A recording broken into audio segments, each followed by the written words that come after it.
Silence is the thing I love most in the world. It is so rare to find places where it reigns supreme that when you happen to find yourself immersed in it, it is almost frightening. Unless you venture into the bowels of the earth, as I did during an exploration of the lava tubes of Teide, the largest volcano in Tenerife, it is truly impossible to find a place in the world enveloped in total silence. And if it's so difficult to escape from everyday places completely saturated with noise, it is even more difficult to achieve inner silence. And it's perhaps this that frightens us most, and that many deliberately avoid. I lived for years surrounded by noise. In our old family home, there was noise at all hours of the day, including at night. The voices from the bar on the street, the waterworks behind the courtyard, my uncles shouting downstairs, the dog across the vegetable gardens, and the cockerel that thought was dawn at all hours of the day. As a student living away from home, however, I found peace in my mountains, falling in love with them to such an extent that I wanted to move there permanently.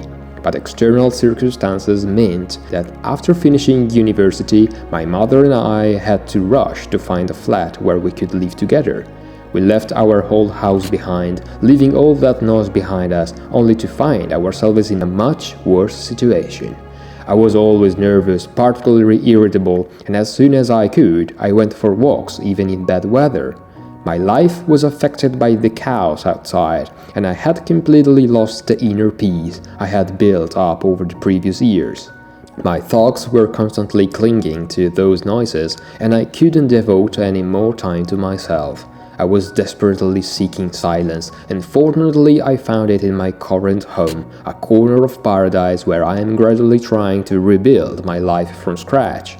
If you think about it, every single day, throughout the day, we are inundated with words, images, sounds, and noises that influence us and convey our thoughts.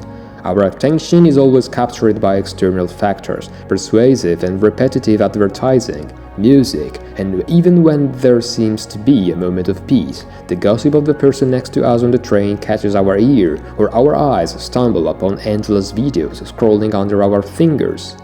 Even when we have the slightest chance, it almost seems as if we do everything we can to distract ourselves and avoid listening to the voice that resides within us. Perhaps silence frightens us, and we do everything we can to escape it, and thus escape reality. We are perfectly aware of what our deepest self has to say to us, but perhaps we are afraid to confront our true being, because that voice travels on a different wavelength than the one we are used to, generated by the chatter and voices coming from outside. How many times have we made choices just because they are accepted by common thinking, or compared our lives to those of viral people on social media, trying to get as close as possible to that ideal of a perfect life, but completely distorting our innermost desires? It takes courage to go against the grain. Despite my fear, however, I have always felt the need to find myself precisely by seeking myself in silence.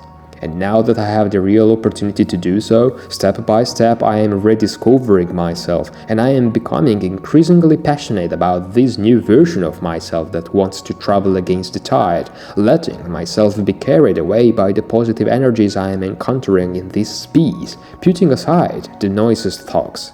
I have faced so many changes in recent years that I'm not at all afraid to start listening more to my heart, realizing that perhaps the path I have followed so far is not really the one that best suits my purpose, and that I should at least try to change course. In fact, I can't wait to take my first leap of faith, because I know for sure that at that point I will be one step closer to who I really want to be. It will be an important step, and certainly difficult to take, but it's what could turn my future upside down and rewrite it.